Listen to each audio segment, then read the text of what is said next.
Hey there, I'm Angela. Welcome or welcome back. Thanks for stopping in. Today I have a little bit of a fabric haul to share with you guys. Stay tuned.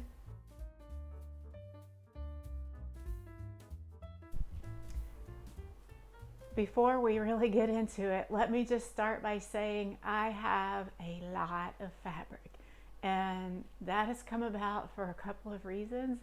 So off and on over the years, I have worked at fabric stores, and when you work at a fabric store, it becomes very easy to get more fabric just because you get steep discounts and you're always right there amongst the fabric, and it's very tempting. So I took home much fabric all the years that I worked at fabric stores, and some of that, even though it's a little old, I still have it. So, and then over the years, just buying little pieces here and there, and of course not sewing it up faster than I'm buying it. That's how you accumulate stash, right? So about 5 years ago, I decided that I needed to go on a fabric diet. 5 or 6, it's been a little while. And no more new fabric. If I needed a piece to finish a project, such as lining for a top or a dress, skirt, what have you, or backing for a quilt, something like that, then it was okay to go ahead and get it. But otherwise, no new fabric. And I did quite well with that, and I was sewing up my stash, and it was becoming manageable. We'll just say that. And then COVID happened, and like so many of us, fabric shopping, any kind of shopping, became a coping mechanism. It helped me deal with anxiety and the stress related to COVID. We had pre-scheduled some work to be done to our house before March, before the world was slammed with COVID, and it was pretty extensive. Most of the flooring on our first and second floors was slated to be replaced. So during that time, we lived in our unfinished basement with all the storage boxes and all the other junk that's down there. So that's pretty much where we worked, slept, ate, everything down there, just because we weren't really able to use the first and second floor for anything, and there were periods when we couldn't even walk on those floors while they were refinishing them. All of our furniture was moved out into the driveway in a storage pod, or some of it living in the basement with us. And the work took about 5 weeks, and while it was a struggle not getting to sew and having to live in the dark, dirty basement for 5 weeks, I am not complaining at all because it was so worth it. Our floors look spectacular, and it's something that I've always wanted, to have these nice wood floors, and we waited a long time to be able to do that. So it was totally worth it, but it meant that I couldn't sew during those 5 weeks. So when we moved back into the house and set my sewing room back up, my sewing machine was giving me a lot of grief, and I think it had been leading up to that for a little while, and it was really bad. It wouldn't hold stitches, the stitches wouldn't lock together. It was a mess. So I went to take it in for service, and because the whole world had decided to start making masks during that time, they were also getting their machine service. So my sewing machine was in the shop for 5 to 6 weeks. So what this all meant was that I couldn't do any sewing for about 3 months. Yeah, roughly around 3 months. And during that time, especially while we were in the basement, I did a lot of online fabric shopping. I'm not proud of it, but it happened. So now that I've got my sewing room set up and it's really nice, and this year I got a new machine, now I have so much fabric to sew with. But I did break down during December this month and purchase a few pieces. So that is what I'm going to show you guys today. So with that, let's look at the fabric. The first piece is, this is a stretch cotton crepe. All of these pieces, there's 4 pieces, and they all came from Mood Fabrics. I did take advantage of the holiday sales they had going on and the free shipping. So this is nice and heavy, and it does have some stretch to it, quite a bit of stretch. And what I am going to make with this, oh, and it's this nice spinach green color, so pretty, I just love it. What I'm going to make with it are a pair of pants. This is Vogue V1663, And the pants are, it'll make more sense if you can look at the line drawings there.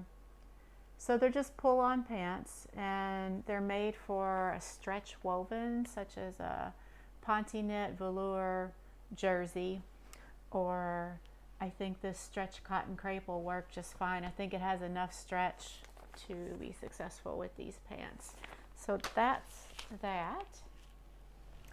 And then kind of to go with that, or I could wear this with any number of bottoms, skirts, pants, is this Viscose Georgette. Now the colors in this are what got me. Just love all these colors. They're so pretty. And I don't know if you can see, it's Georgette, so it's sheer. You can see through it and has a nice feel to it. And what I'm planning to use that for is McCall's 8120. And I'm not sure if I'm going to do view A or view C. And B is what the model is wearing. So it's kind of in between these. It does have that little bottom portion here, but it's not quite as long as view C. So I have enough fabric to do view C, and that's kind of what I'm leaning towards. I think it'll make a cute little lightweight jacket to wear over any kind of top or dress. And with all those colors in there, it'll go with so many things. No matter what color the top is, it'll go with a lot of them. And it really looks good with the green in those pants. This has a lot of green in it, very similar tones to that the stretch cotton crepe. So I'm really excited about that. Then the next piece that I got was this stretch cotton Sateen. This one was a total splurge, kind of. It's not very practical, but I couldn't resist. I'm a huge dog lover, and if you can see, this print has all kinds of dogs. Well, one kind of dog. It looks like it's a pug, but many different pugs, I guess you might say. And it has all these fun little words on it. Just love, dreaming. It's so cute. And it does have little pops of color, summery colors, some reds, yellows, greens, oranges, really bright, fun colors. So I think what I am going to make with this is a pair of capris for the summertime. And kind of like with the flowery Georgette, but reverse. This time the bottom's going to have so many colors in it that I'll be able to wear any number of tops that'll go with this, because it has so many different colors in it.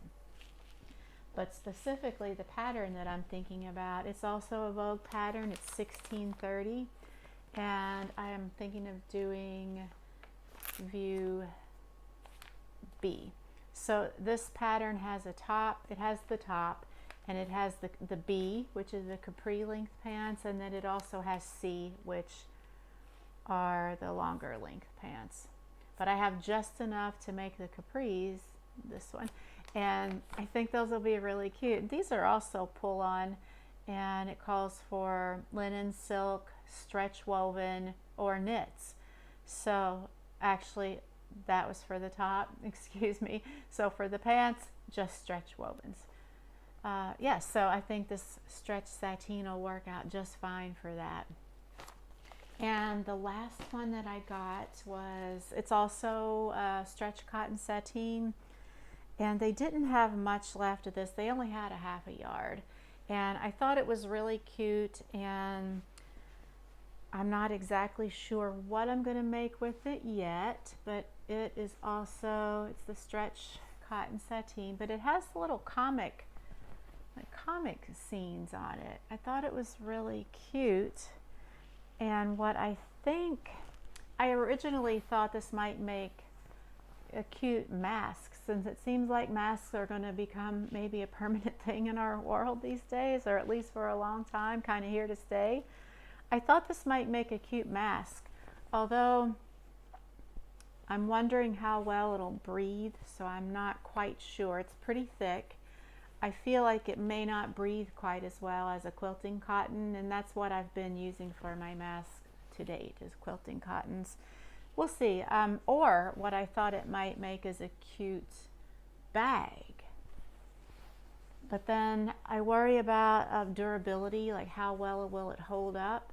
And it's possible that I might be able to get some kind of a finish to put on it to like strengthen it or make it a little more durable and impermeable to liquids. So I might look into that, because I think this would make a really cute tote bag, or a laptop bag, or an iPad bag, or something like that.